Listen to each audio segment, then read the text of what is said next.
Hello friends, I have to tell you all about C60 Purple Power.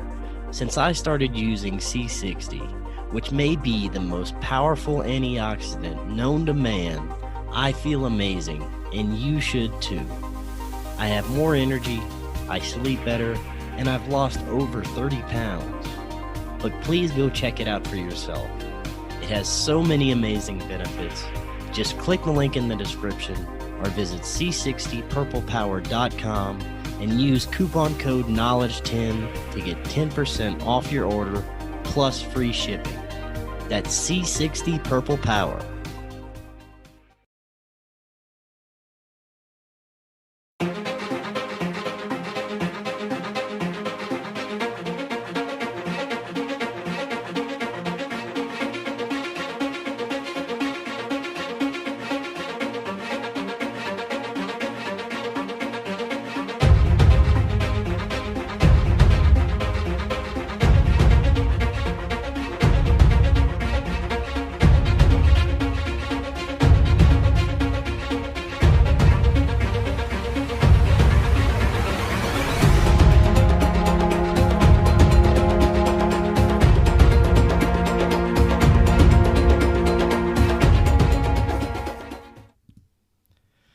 Welcome back to Forbidden Knowledge News. I'm your host, Chris Matthew.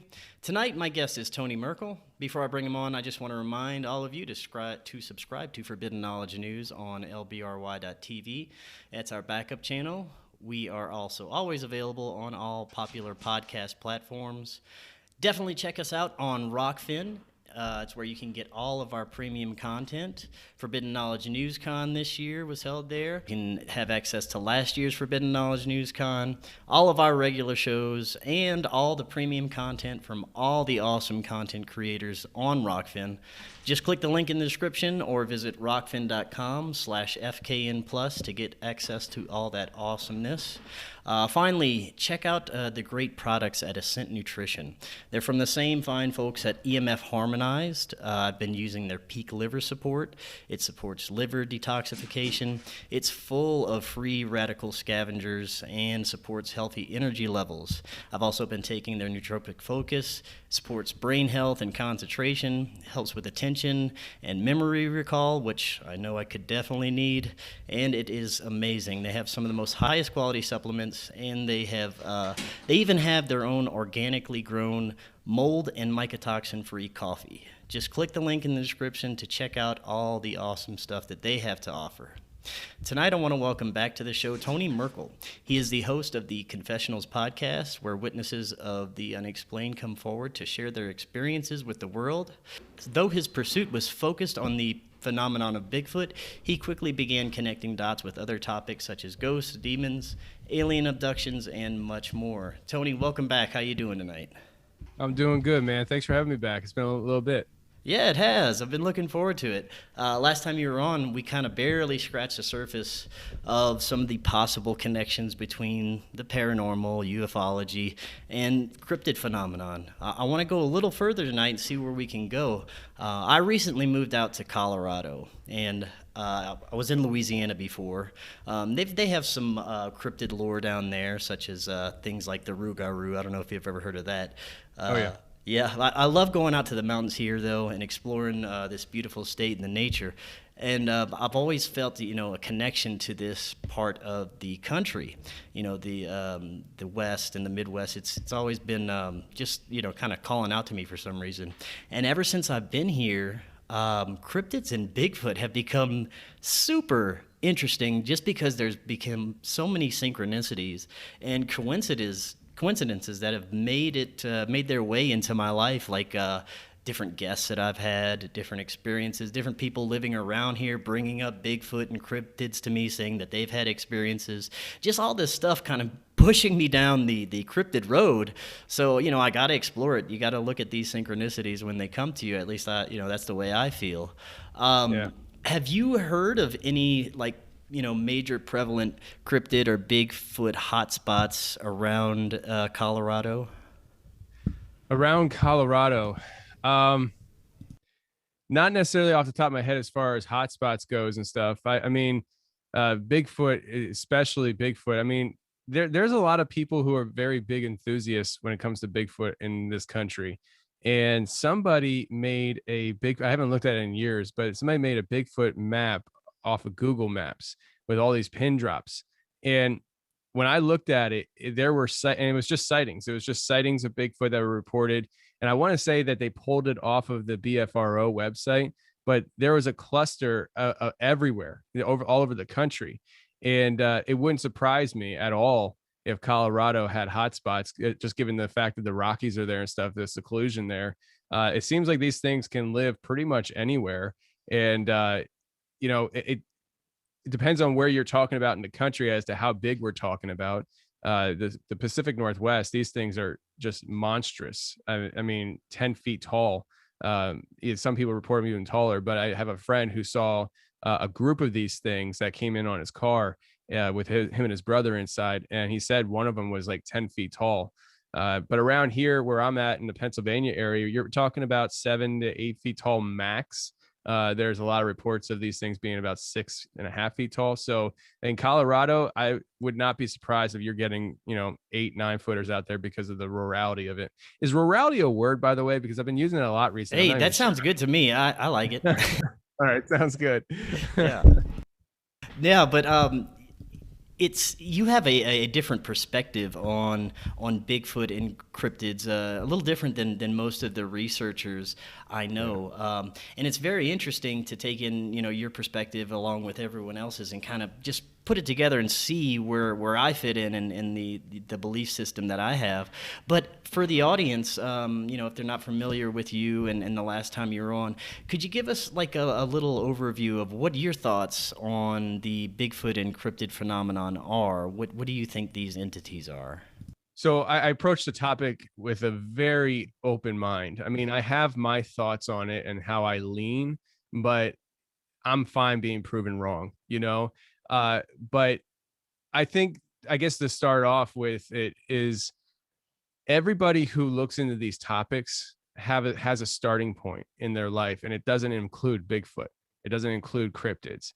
People have upbringings and they come into these topics with their own preconceived notions on how the world works, with their faith and their beliefs, whether it's a religious belief or down to the scientific beliefs, atheism even.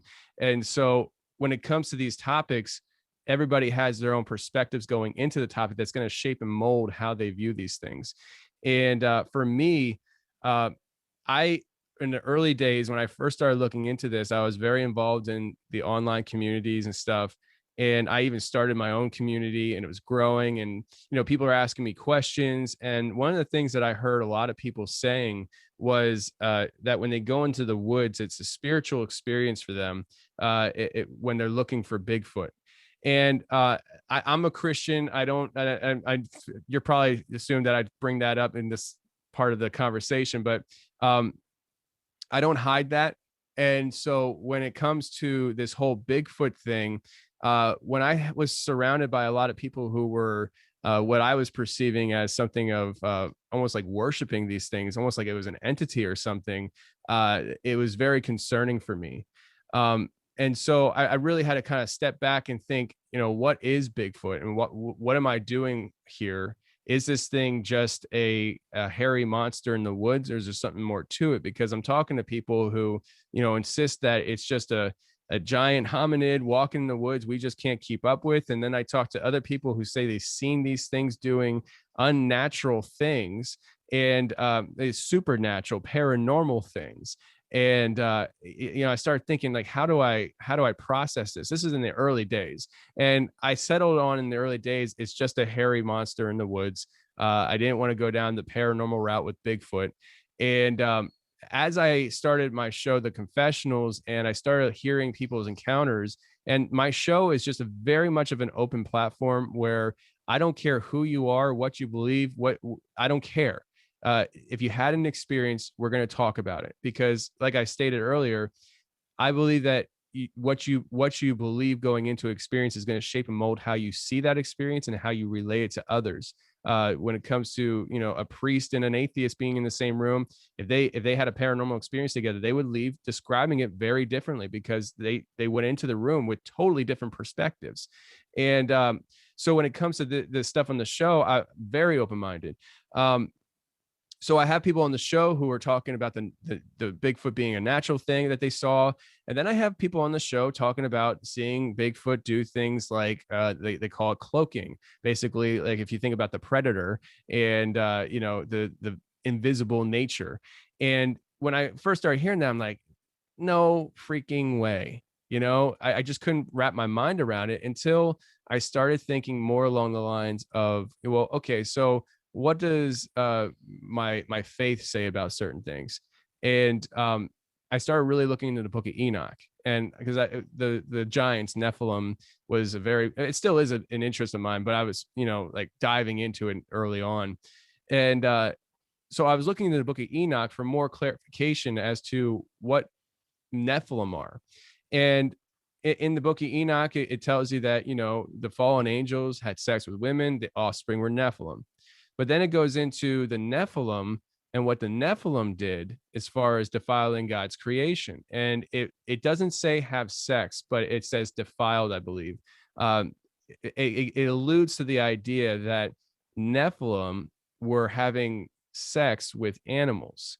And when I start thinking about the supernatural nature of the Nephilim coming into existence, where you have a supernatural entity, these fallen angels, coming and having sex with human women and able to produce offspring, would those Nephilim have supernatural abilities?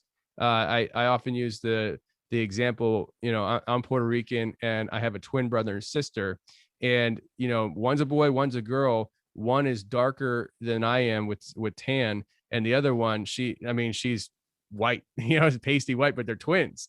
And so it's the idea that they have the same DNA, but they got different traits. And so I started thinking, is it possible for these kind of things to have the Nephilim having the ability to, you know, maybe have some kind of supernatural abilities because of who their fathers were? And if that is true, could that be passed on to their offspring? And if they're having intercourse with animals and stuff and they're supernatural beings to begin with, is it possible for them to procreate and then those offspring, you know, say, I don't know, but you know, say you have a gorilla and a Nephilim or something, and the offspring is Bigfoot, let's just keep it real simple. Would that be able to be passed on through the lineage? I don't know, but if it is possible, maybe that is a reason why some people say it would seem very physical and natural, just giant and scary, and other people say, yeah, it was giant and scary, and then it freaking disappeared on me. So, I mean, those are some of the things that I kind of think of when it comes to Bigfoot. Right. And I hear, you know, more of the encounters where, you know, the researcher is going into it thinking that these are benevolent beings, that, you know, they're just timid forest creatures and they just want to, you know, mind their own business and go about their thing. But I have heard the few encounters where, you know, people were truly frightened or they felt threatened or scared that this entity was going to attack them or hurt them. Have you had any heard of any encounters where people were actually attacked or something similar along those lines? Yeah, I mean, we've had, you know, similar things where people come on the show and they'll talk about whether it's a stalking of nature, where they'll come up to your house on a repeated basis and stalk you that way.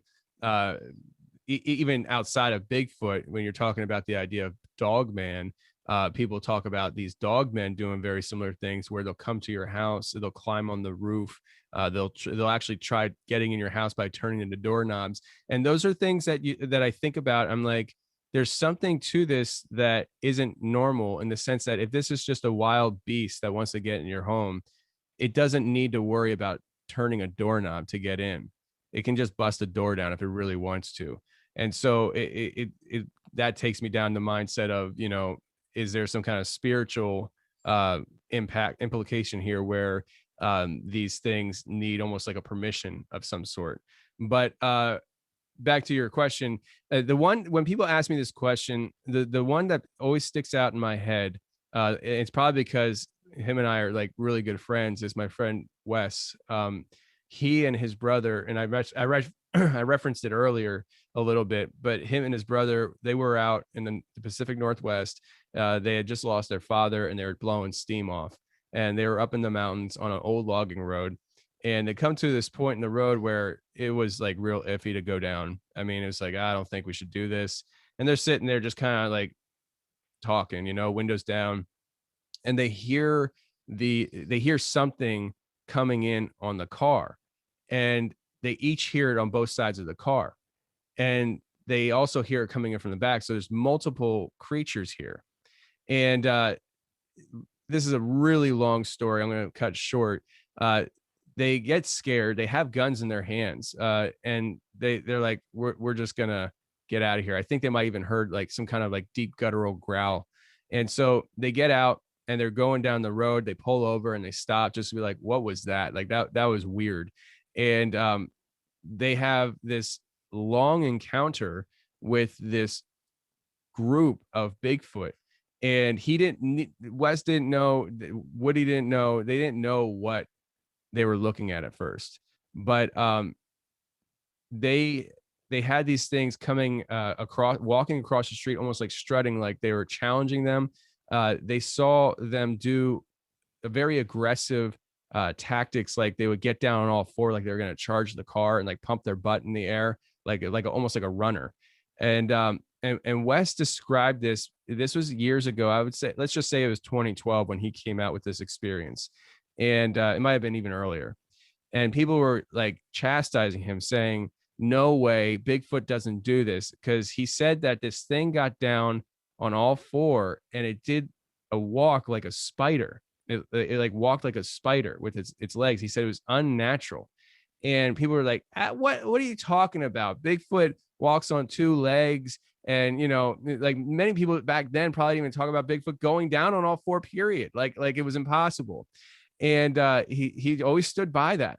And it was really gratifying for me, because I would say it might have been this year that I broadcast this show, but I called it the spider crawl, because I interviewed two ladies, and the first lady that was on the show, she was telling me her paranormal experiences, and she's a fantastic musician. We played some of her music. And the second, her sister-in-law had a encounter with something. She didn't know what it was. The lady I was talking to said she thinks her sister-in-law had a Bigfoot encounter, but she's very hesitant to call it Bigfoot because she doesn't know what it is. And she comes on and tells me this experience where she's out, I think in Mount Hood, and she's picking mushrooms and or something like that. And she comes across this creature, and as it's leaving, it drops down on all four. And if I remember correctly, she said it almost like turned its torso towards her as it was walking away from her. But she said it walked like it was a spider. And I said to her, have you ever heard anything about Bigfoot? Did you ever hear about the spider walk? And she's like, no, I have no idea what you're talking about. And I played her a clip from my friend who was on my show, and I let her hear what he said on my show. And she was like, oh my gosh, like that's exactly what I saw. And so it was really gratifying for me to hear that, because my friend Wes took heat for years over that. And it just, for me, it was really cool. But his experience is the one that always sticks out in my head, of the aggressive nature of Bigfoot. There's a lot of people who have experiences with Bigfoot that aren't aggressive. It's very passive. Some people talk about, more than let's just say more than passive, where it's just like there's an actual interaction and it's extremely peaceful. I don't know.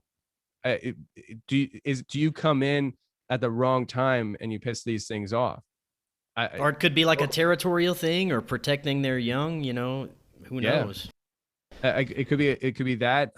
It could be there's just bad groups of these things that, just like human beings. I mean, you go in certain parts of the country and it's known for, like, say, South Chicago. Like South Chicago is known for being in a very aggressive neighborhood. And so maybe that's a similar thing where some of these things are just very aggressive, and you don't want to come across that group. So it's very interesting, the nature of these things. But I've heard some really like bizarre stories over the years on my show and other shows that's just like, holy crap, like what is going on here?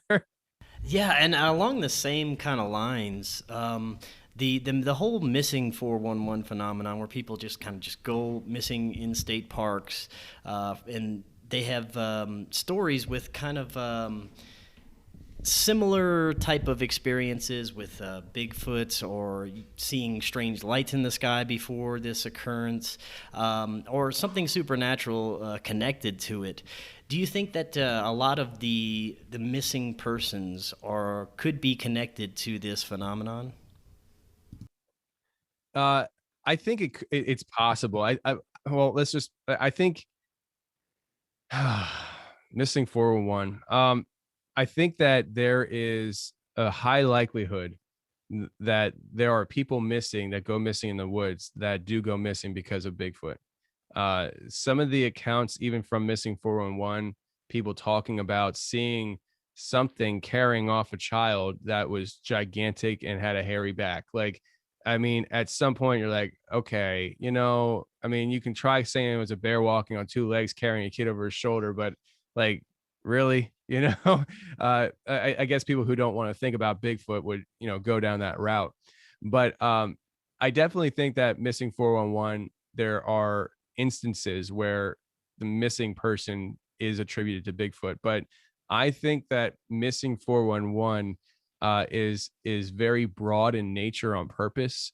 And I think that there's a lot of possibilities when it comes to these missing persons cases. No matter what you think about David Paulides, and no matter what you think about the books or whatever, the fact is, what's in those books is real cases of missing people in these national forests. I think there's a high likelihood that you could be talking about an extraterrestrial abduction. There's that possibility. There's also the possibility of, and I heard Midnight Mike talk about it on from the Union of the Unwanted. I heard him talk about it a while back, but he brought up the idea, and I guess it wasn't his original thought, but it's the idea that if we're living in a simulation, and somebody wanders too far outside the range, it's easier for the simulation to extract that person than to render an entire landscape for that person to experience. And when I heard that, I was just like, okay, my mind just popped. Like, I Wow, never yeah, really, that is crazy.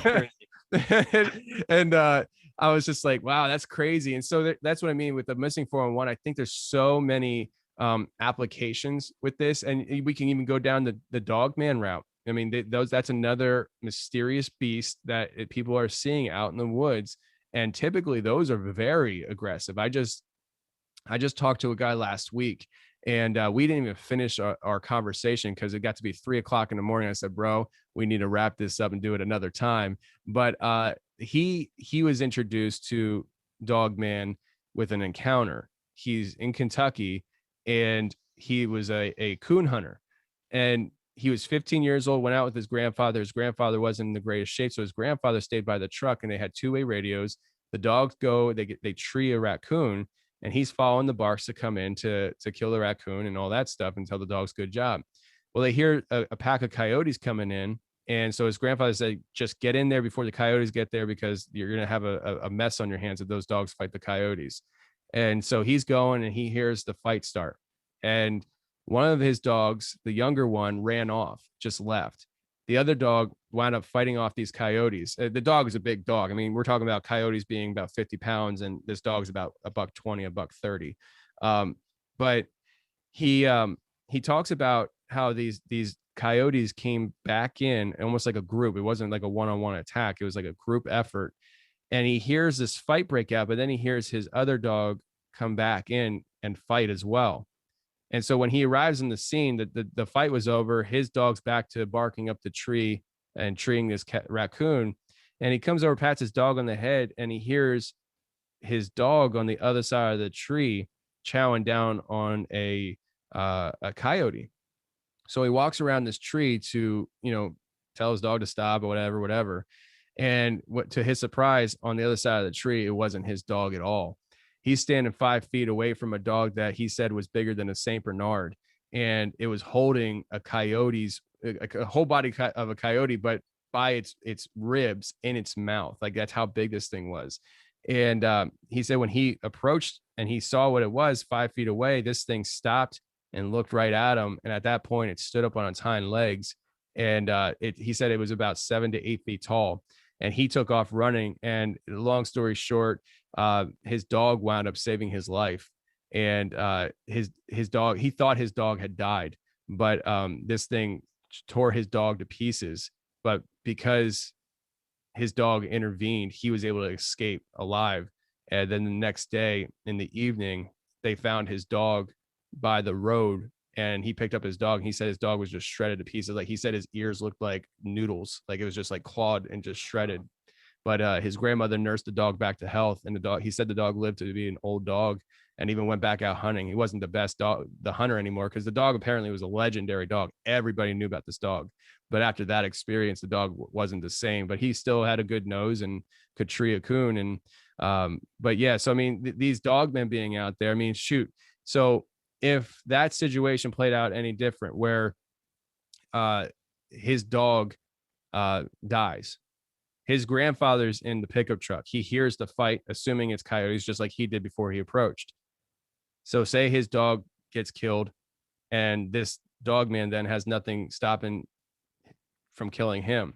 He could have very easily been a missing 411 case where grandpa's like, we were out coon hunting, we heard the coyotes come in, and that was it. We I don't know what happened. Maybe they would have long term chalked it up to, coyotes got him. But how would you explain then the dog surviving? Because the dog survived the coyote attack. So it's just interesting. But yeah, so the missing 401, I think there's a lot of different ways to think about it.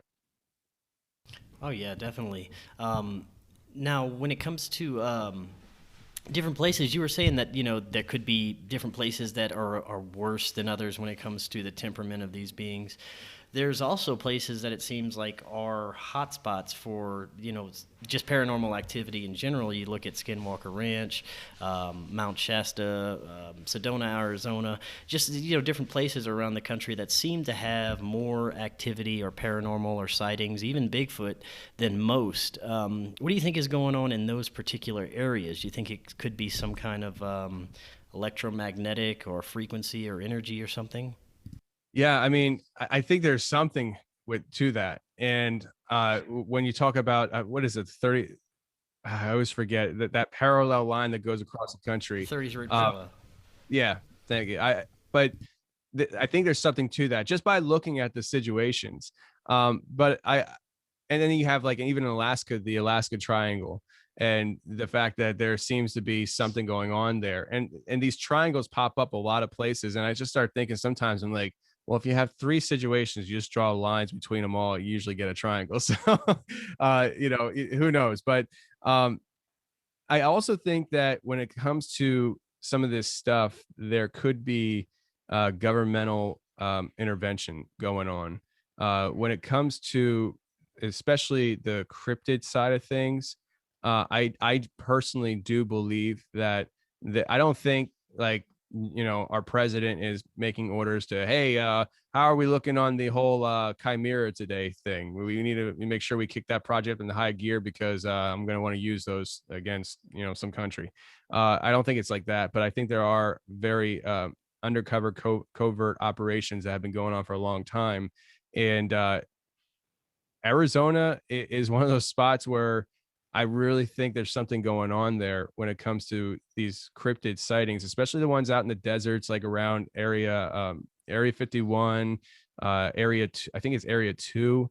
I've talked to people who worked on the base, and they've seen very strange things. I've never talked to somebody from that worked on the base that said that they have seen a chimera or a Bigfoot or something like that. But they have this one guy I was just talking to not too long ago. He told me that there was this story going around that there was some kind of like half human, half cat creature that broke out of one of the labs that they were working on. And so I think that that might be something that is a credible thing to pursue as far as thought goes, where if our government, let's just call it general government, is pursuing this kind of science, could these things get out accidentally or on purpose? Because I have talked to people who say that they do get out, but it's because they release them at night and they have some kind of technology in them that calls them back in before the morning comes. And so I think that there could be strategy on that end of things where it's like you release it out and it comes back kind of thing. And that, you know, comes to play with a lot of the sightings in some of these areas. You think about the deep underground military bases and the correlation between these locations that these hotbeds are happening at. In Pennsylvania, where I'm at, we have Raven Rock, which is a underground military base, and it's known. You just can't get to it. I mean, even the locals in the area that live like down the road from Raven Rock, if they see somebody that they don't recognize, like they usually report it, kind of thing. And it's just hard to get around in that area. Now, what's in Raven Rock? I don't know. I've talked to people who have been in there, and very interesting characters in Raven Rock. It's huge. But there are rumors that there's multiple. Well, let's just say there's rumors that there's another underground military base in Pennsylvania. And I don't have a location for the second one, but I have a very strong suspicion that the second location is probably in the Allegheny National Forest, because that forest conservatively takes up about 1/16 of the state, and it's absolutely huge, absolutely wild, and you can hide anything in there. And I have a feeling it's there, but I say the underground military bases for Pennsylvania because I know from personal firsthand, Pennsylvania has a very high rate of Bigfoot sightings. And the Bigfoot sightings, a lot of them happen in the Allegheny National Forest. Now, could they be natural? Sure, they could be natural, but could they also be something else? Maybe, because I have a friend. Well, yeah, he's a friend now. He was from episode 122, and he worked within our government. The things that he shared on my show scared him so much that after he got out of the military, he actually left the country. And he's a very handy guy to have. Like, I mean, I can just give him a name and he'll be able to get me that person's address, kind of thing. And he shared with me websites that are advertising human cloning. And so it's like, if we're doing, and I don't think that's a shocker to anybody. I think most people understand that human cloning happens and it's been happening for a while. But if we're able to do those kind of things, I don't think it's a stretch to think that we could create other creatures as well. Yeah, definitely. That's crazy. I mean, to think that around here we have underground military bases that are widely known all across the state, and supposedly they connect to all over the country. And there's no telling Yeah. what's going on in some of those underground bases. And it also links with the UFO phenomenon, I believe, which I want to get into in a minute.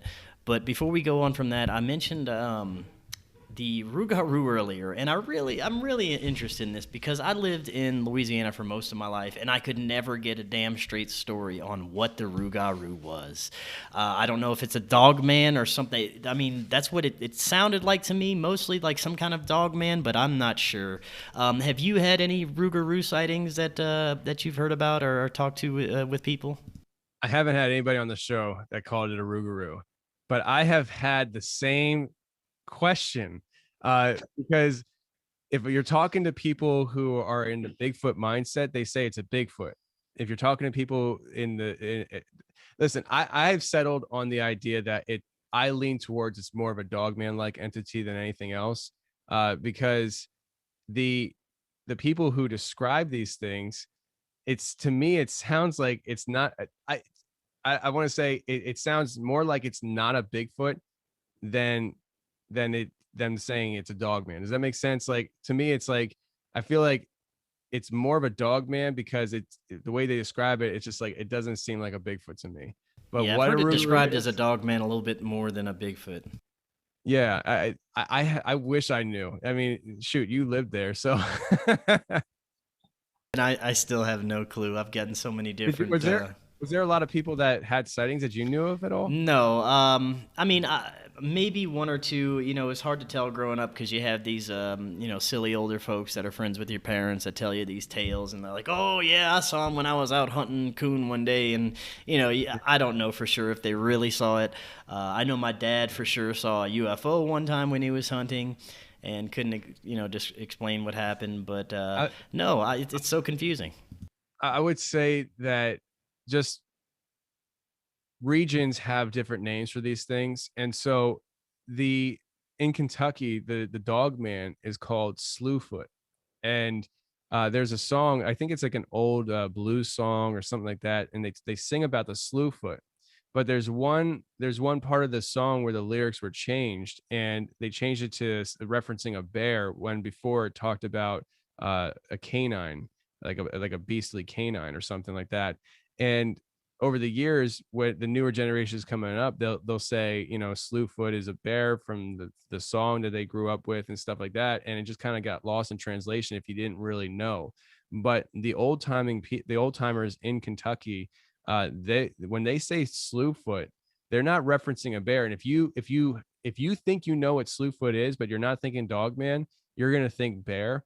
But when they talk Slewfoot, they're talking about a dog man. They'll talk about a Slewfoot reaching in through a window to grab your children. That's not a bear.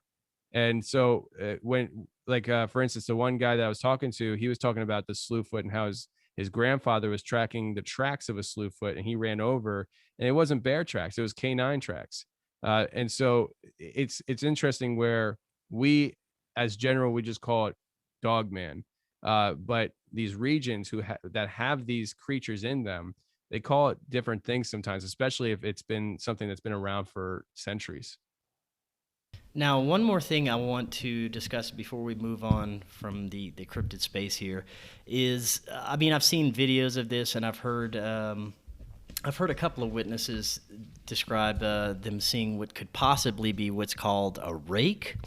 I'm not sure if you're familiar with these kind of like long-armed, long-legged, very pale-looking, hairless entities. Have you had any stories about those? Yeah. Yeah, I had a few. Yeah, those are And crazy. they're scary, man. They're scary. So, what they are, I have no idea. All right. So I have none. You could go with mange Bigfoot. You could go with mange dog man. These things are described as thin, sleek, not very hairy, very ghouly looking. Um, And their eyes glow almost often. From uh, some of the glow, videos I've seen, looks like their eyes are glowing. glowing eyes. But then people who talk about, like this one guy I had on the show not too long ago. He woke up one night to this thing trying to come in through his window, and he said the eyes were real big and black. And so I don't know if there's a reflective thing there, but he it seems like I get the sense that these things stalk homes, which is scary. But just between there's two people that come to mind. So there's this one guy that I had on the show. Him and his friend were driving in Texas, and they saw two of these things walking up a hill, and it was broad daylight. And but then the other two people that had on after him, the one guy talked about coming home with his wife, and they see this thing sitting in their backyard, just looking at their home. And then this other guy I had on where he's in his home, and this thing's trying to figure out how to open the window, almost like it's gone through windows before, but he had a weird window. I think he said it was like a crank window from the inside or something like that. It was like messing with it, but couldn't figure it out. And his brother had saw that as well, but his brother called it the monkey man. He didn't call it rake. And he didn't this guy I was talking to didn't know what rake was until he did research online, and when he found a sketch of what he saw, and the person was calling it the rake. And that's when he started connecting dots. But even like videos online, like on YouTube and stuff, people, supposedly filming these things, uh, a lot of times it's at people's homes. Like the one that keeps coming to mind is there's this guy, he hears like this noise in his house, and he goes outside, and it looks like he climbs up on the roof, like he's holding his cell phone while he's doing all this stuff. But on his roof is this thing that looks right at him and then dips down on the other side of the roof. And it's freaky. I've also seen these things well, I don't want to say I've seen them. I've seen video of these things purporting them being out in the woods. And the guy I had on the show, he said that after because he got out of his bed and grabbed his gun, and by the time he grabbed his gun, he said that thing was off into the woods. And I don't think it was out of sight though, because I remember asking him on the show, why didn't you shoot it? And I forget what his reason was, but I think it was because I think he was younger. He was a kid or something. It was, try to explain to mom and dad that you shot your gun in the house at a monster that you didn't hit. You know what I mean? So it's like, okay, yeah, that makes sense. but Yeah.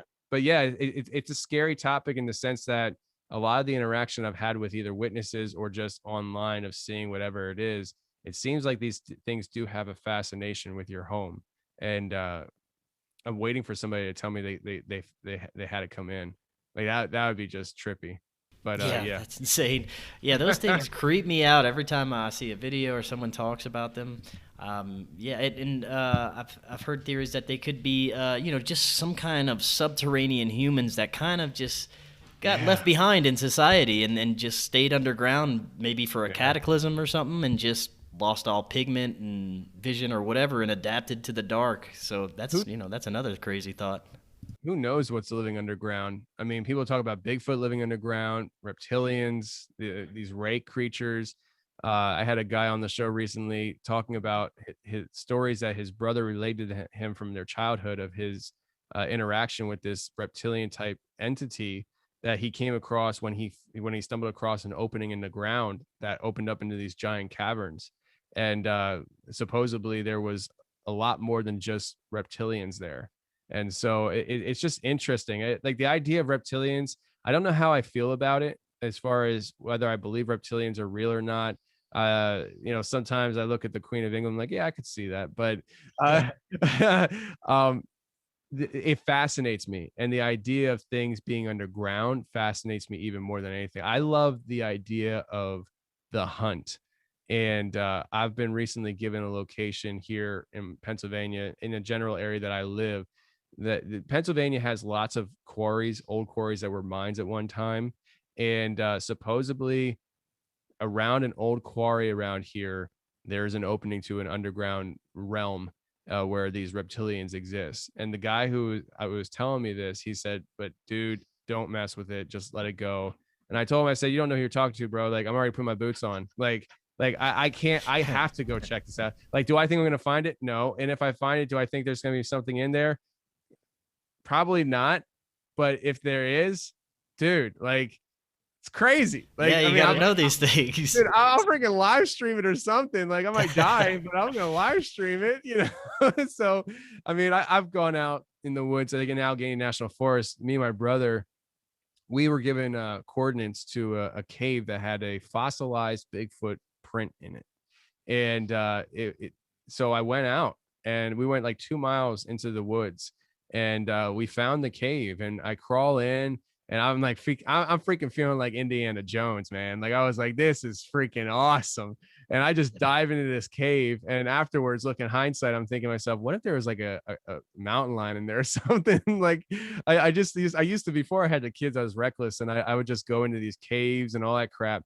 But when I got there, I found the print, but it was fake. Somebody made a fake cast out of cement and planted it there for somebody to find years later or something. Oh, wow. It was crazy, but it was like a 19-inch print, but it was clearly out of concrete, and there was no concrete where I was, you know what I mean? So I don't know if they made it there or if they lugged it up there, but it was really, really heavy. And I'm thinking to myself, man, that's dedication to lug this, whether it's you bring a mix or what. It's no thanks. I got better things to do with my time.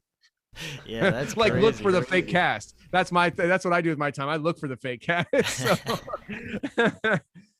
Yeah, man. And speaking along the lines of reptilians, kind of, the whole UFO phenomenon has kind of blown up in the past few years, especially when it comes to mainstream media and even our own government. We had the Oumuamua passing through that now speculates could be an alien probe. Of course, the Tic Tac, and Trump calling for the declassification of all these UFO files.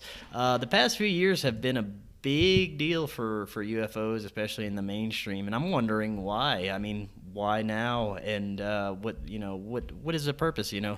Before it's been extremely woo-woo to talk about UFOs, especially in our media and on mainstream. And now we have celebrities that are channeling aliens and all this crazy stuff in the mainstream. It's like, what is going on? Why now? Why are they trying to kind of push this into our psyche? What do you think is going on? I think you got to watch your six, man. When they're coming out with this kind of stuff, you got to figure there's something else that they're distracting you from.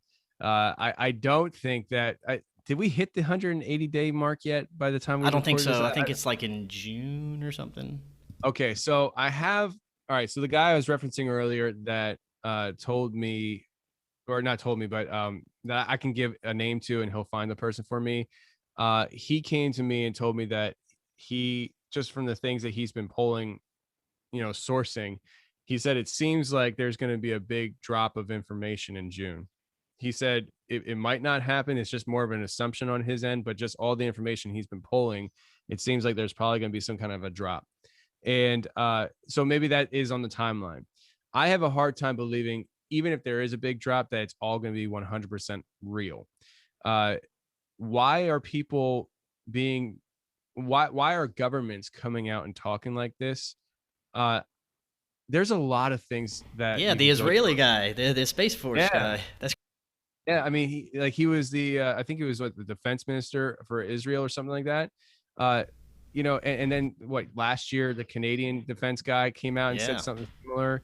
It's like, why are they doing these things? I think there could be a psyop going on, where not necessarily that it's like, oh, let's just lie to them and tell them aliens are real and they're not, and whatever. But I just feel like there's a distraction going on.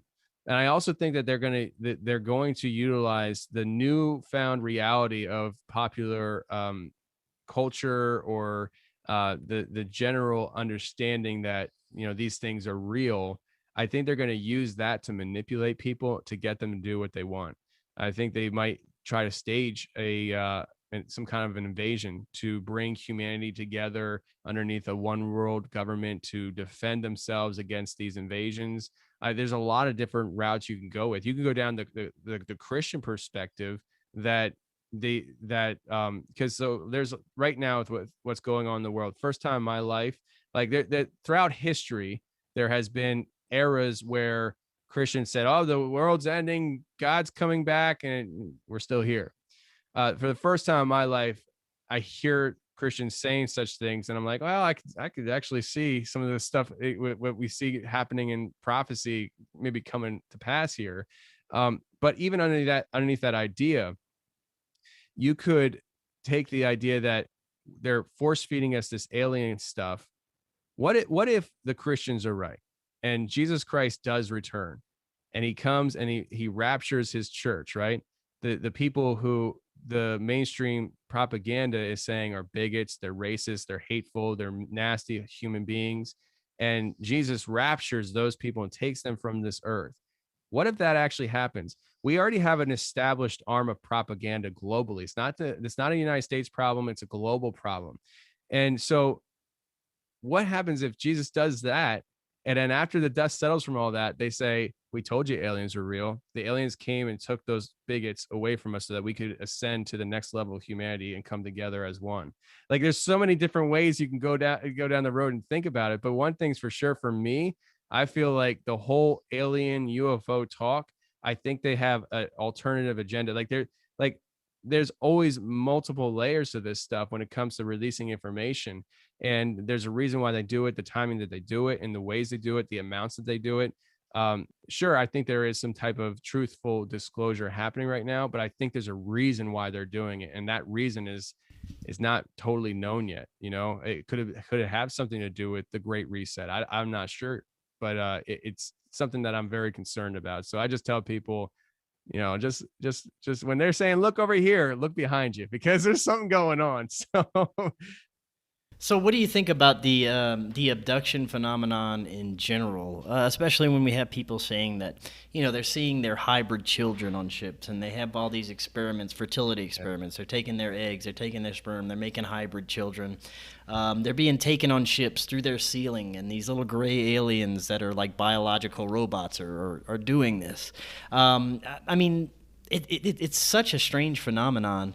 Some people are being taken in their sleep, and it's just an etheric experience. Some say it's a nuts and bolts physical experience. It's such a broad spectrum when it comes to the UFO ET phenomenon. It's almost impossible to put it all together. What do you think is going on with some of these experiences? I mean, there's a lot of different ways that I go down this road of thinking with this stuff.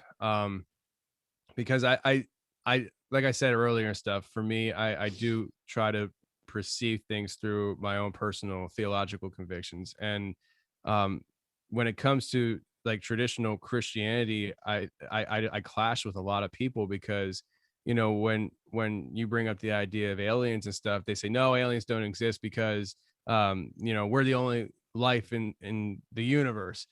Says who? I mean, did the Bible say that? Because it doesn't, and who are you to say that the will of God, the God who created time, matter, and space and is outside of those things. You're telling me the will of that entity, that he couldn't create other beings in this universe for whatever reason. Like, what I mean? They're like, well, what's the point of Jesus Christ then? Well, Jesus Christ came and saved humankind. Like that the whole point was for all humanity. And it's this idea that people get caught up in this mindset that if it's intelligent, it's automatically what we are, human. Maybe, but maybe not. And then there's the idea of these things being from the future and time travelers. And so it's like human beings from the future. If that's the case, gosh, everybody just stop procreating because that's nasty. Oh Like, yeah, I don't want that. I don't want that for my offspring. Like, holy crap. No. I'm sorry. Hang on a second. Yeah, My I'd like brother. to keep my genitals there and my eyes the same size. Just Yeah. used to it, I guess. Yeah, absolutely. And so, but if that's the case and stuff, and these abductions are happening, is it, some kind of experiment to try to curve what happened to them, and it's just like, holy crap. Like there's so many different ways to think about it. Then there's the one, I guess it's becoming popular and stuff, at least from people that, reach out to me. I think I get a lot of different types of people reaching out to me because of who I am. But there's a lot of people talking about these things right now along the demonic realm that I didn't hear a whole lot a few years ago.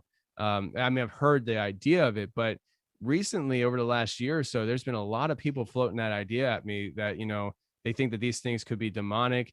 I know L.A. Marzulli, I think it's L.A. Marzulli, talks about Yeah, I had LA on last week, and he was talking about that. oh, really? Okay. Yeah. Like almost like the suit kind of thing. Is that, yeah. And so it's like, I I don't know. I don't know, but I try to just keep an open mind with all this stuff. Do I think it's happening? I absolutely do think it's happening. That's something that for me is like right on the long lines of people saying they see Bigfoot. Like I 100% believe it happens. And there's weird things that are happening with these abduction scenarios where it's almost on a spiritual level as well. So there's multiple people will talk about how they feel their body being pulled away from, let's just say, their bed, but at the same time that their body's being pulled at by, let's say, these little gray guys, they also feel something being pulled out of their body, almost like their soul is being pulled out of their body. And so if that's happening, could that be just some kind of intelligent life form out there that has advanced technology to know how to pull out a human soul? Or could it be more on the spiritual realm? But even if it's on a spiritual realm, do demons really have that capability? I have a hard time believing demons have the ability to pull your soul out of your body. And so, like, I don't know what's happening right now. The world's Yeah, a just lot of going people crazy. link some extraterrestrials with angelic beings, that they're one and Yeah, the same, and it's some kind of spiritual technology that they're using. I've heard that before too. absolutely. I've heard people talk about it being fallen angels. I've heard people talk about, this. the dead spirits of the Nephilim, making bodysuits and all that stuff. But one thing's for sure, people are experiencing something, and it's been happening for a very long time. And I find it interesting that it's been happening for so long, yet we have such little answers on it. And I do think it's because there's been such a hush hush nature about it for so long, and this our as far back as conceived history goes, I mean, it's not really talked about a whole lot. And I think maybe that's why people are getting so excited right now that you're having governments coming out and talking about this stuff, because our grandparents never experienced a time where governments were coming out and talking about these things. But these things did happen before our grandparents even took their first breath. Like, this stuff has been happening forever. And so it's interesting times we're living in. And I want answers. Do I think I can trust all the answers I get? I don't think so. That's why I really kind of stick to my wheelhouse, where I bring people on who've had firsthand experiences. And that's where I kind of gain a lot of my information, is from people who have gone through these things, because I really don't trust a whole lot of the researcher type that is saying, well, let me just tell you what it is. Well, that's really your opinion. Right. Because I got people who've experienced things who say it's something totally different. So Now, to close out tonight, with everything going on right now, I mean, you hear the term apocalypse thrown out a lot. You hear the term revelations. I mean, it's a crazy time we're living in right now. That's for sure. We've got open talk of aliens. We've got pandemics. We've got talk of deadly death jabs that they're working on to give the whole population, and genetically modify us. There's some crazy shit going on right now, and I'd like to get your thoughts. I mean, do you think that this could possibly be some sort of end time scenario, some sort of apocalyptic scenario, that we're heading into some pretty rough times? I mean, it's already gotten pretty crazy. What do you think?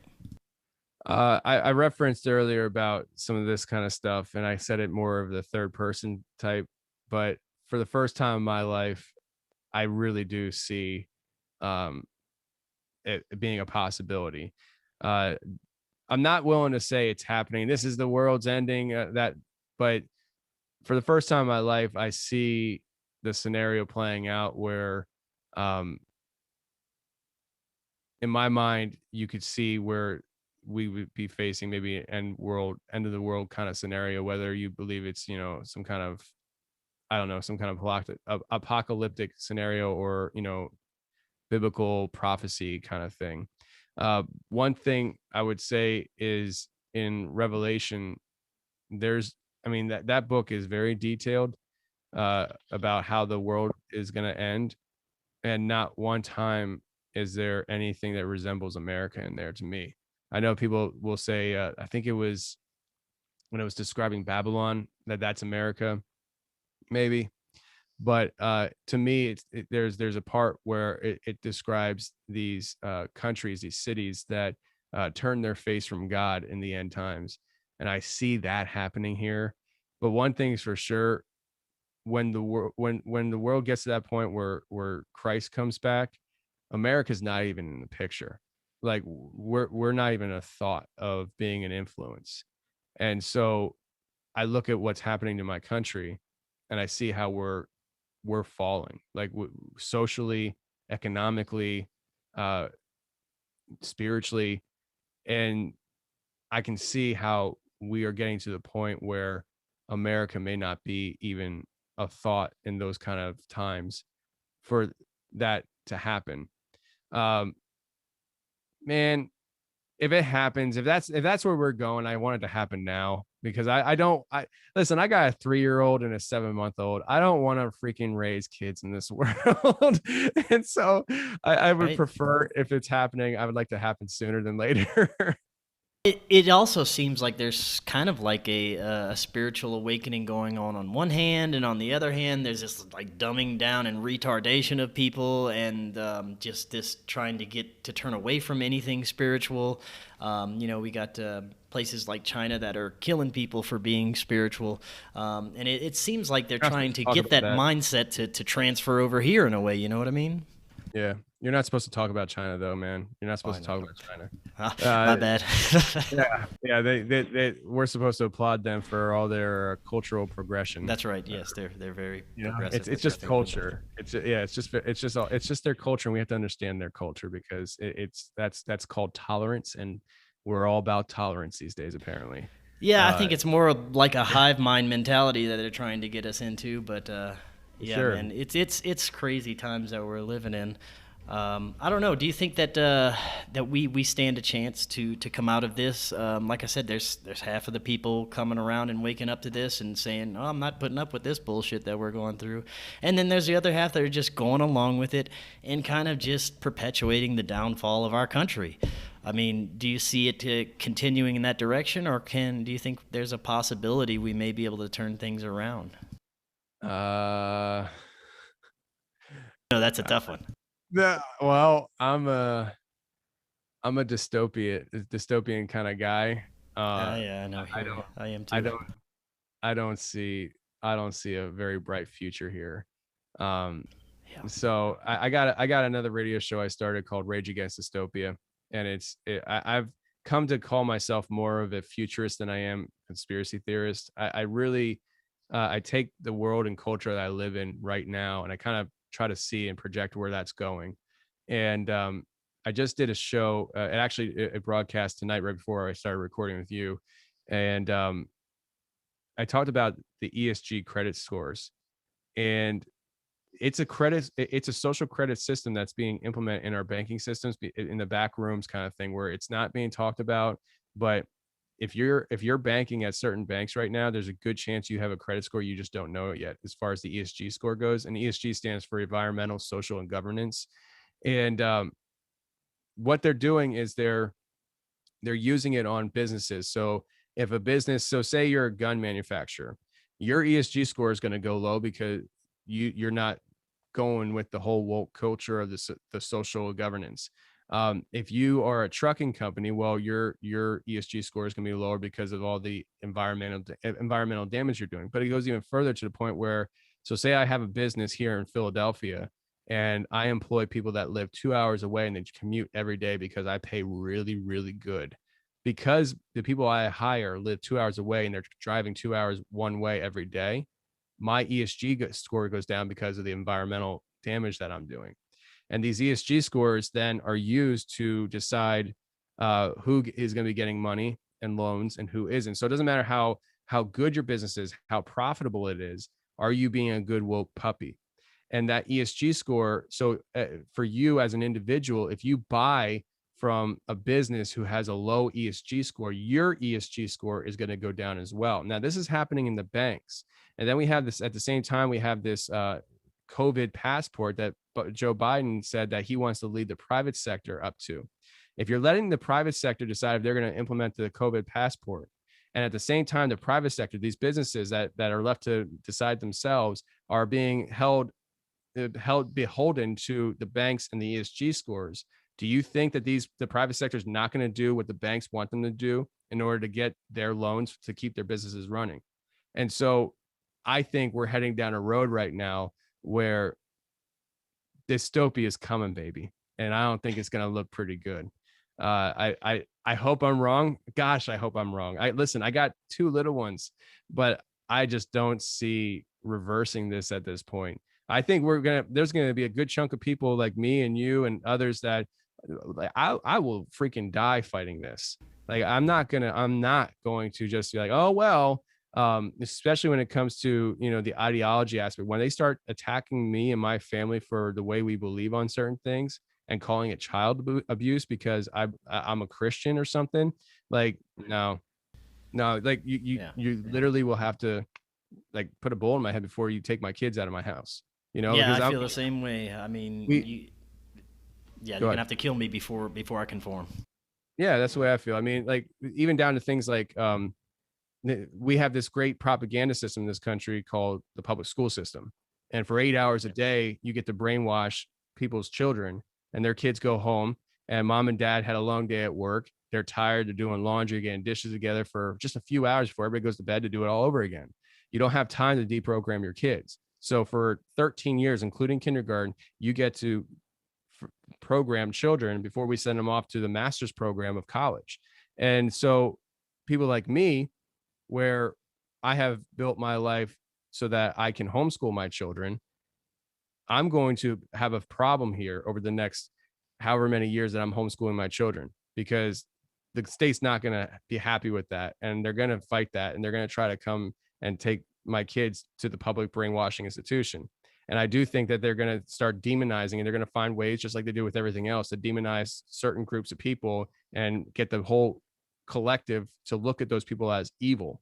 And I'm preparing for that now. I really am. But I just, for me, I understand people are in different situations and not everybody can do it. But for me, like I've been planning this before I even had kids. I've been setting my life up so that I can do this, because I don't want to send my children to a brainwashing institution where I have to deprogram them every day. I just don't want to do it. So, and it's 2021. I mean, when it comes to the socialization part, that's one of the biggest arguments I hear from people. Well, what about their social life? Listen, it's 2021. If they don't have a social life, that, like, I'm really failing as a parent. Like, it's too easy to socialize these days. So, well, maybe not anymore with COVID. You can't do anything. Can't shake somebody's hand, apparently. Yeah, but I mean, they still got online and all this the other ways. But Yeah, for sure. yeah, I agree. There's no way that you'd get me to go along with any of this. You'd have to kill me. But we're definitely living in interesting times, to say the least. And I hope that enough people can come around to make a difference. But like you said, I don't know. Dystopia may be just around the corner. But let's see what happens. Just keep waking up, people, and see what we can do. Tony, I want to thank you so much for coming on again. Awesome conversation as usual. Before you head out, let everyone know where they can find the confessionals and everything else you're working on if they're interested. Okay, yeah, the confessionals, theconfessionalspodcast.com. We're on all social media platforms. We are a podcast, so you can find us on any podcast playing app. And I also have another show called Hammerlane Legends, which is just like a comedy show where me and my dad, as coming from the truck driving industry, we interview people who drive for a living, whether you're truck drivers, Uber drivers, taxi drivers, we don't care. And they come on, they share their experiences from, their hellish jobs. And it's a big yuck fest, and we bust each other's balls. And then I just started another show called Rage Against Dystopia, and that's a radio show. It's not a podcast. I'm trying to build a show where I can speak freely off of big tech. And so I've been fortunate where Fringe.fm said they'll bring it on, and they told me I can say whatever I want. And so I've been testing them on that. And so far, Joe, the owner of Fringe FM, he's just 100% on board. He said, dude, say whatever you want. I love Joe. Joe's great. Yeah, I'm just like, that's cool. So we're doing that over on Fringe FM, where people, if they want to hear it, that every Tuesday night at 8 p.m. Eastern time, 5 p.m. Pacific time, it broadcasts on Fringe. And if you want to participate in the live recording of it, we record live on Instagram. I have a studio set up here where it's a whole production, and people can call into the show and, put their 2 cents in and all that stuff. But that show is very dystopian. It's very much just me taking whatever's on my mind that week of what's happening in the world and talking about it. And sometimes it's more commentary. Sometimes it's more futurist, like I did today. Actually, I just did the ESG score show today. So yeah, those are some of the places people can check me out. Awesome. So Tony, thank you so much again for coming on, and I'd love to have you back on in the future sometime. For sure, man. All right. Well, take it easy. Have a good night. Thanks, man.